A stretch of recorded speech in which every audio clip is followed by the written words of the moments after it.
जय जगन्नाथ। गोटे सुंदर गल्प नहीं आसुची। गल्पर शीर्षक यार अंत केबे। धनी कृषकटीए थिला। सकाळ संज जाए चाली चाली से जेतिकी जमी मारी पारिबो से सब तार होइजो बोली ताकू कुहा जाइथिला। ता पर दिन सकाळू से दौड़ीबाकू आरंभ कला। से बहुत जमी अख्तियार करबाकू प्राणपणे लागि पड़िला। थकी पड़ुथिले भी से जमा विश्राम नेला नहीं।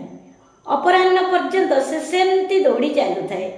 अधिक धनी हेबापई जीवन काल भितर एई एकमात्र अपूर्व सुजोगटी से हाथ चला करबाकू आदौ चाहू नथिला। धन लाभ करिबार लोभ बेलु बेल प्रबलरू प्रबलतर हेबारे लागिला। से दौड़ू थाए, सेमती दौड़ू थाए। बेल रतरत हेला बेलकू तार सर्तटी कथा मने पड़ीगला। ताकू सूर्यास्त पूर्वरू मूल स्थान को फेरिबाकू हेबो।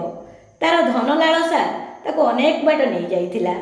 शर्त पूरण नहेले तार एते गुड़ा श्रम व्यर्थ जीव।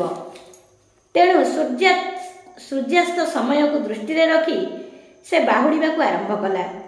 सूर्यास्त जेतिकी पाखे आसुथाए से सेतिकी जोरे दौड़ू थाए।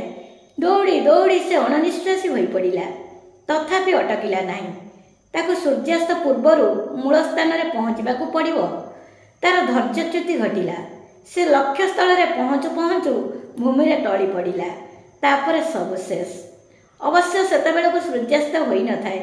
सेठी ताकू समाधि दियागला एवं ता पई दरकार हैला मात्र कई फुट कई इंच परिमितर गोटे छोट जगह। एही गपटी रे आम जीवनर गूढ़ सत्य निहित।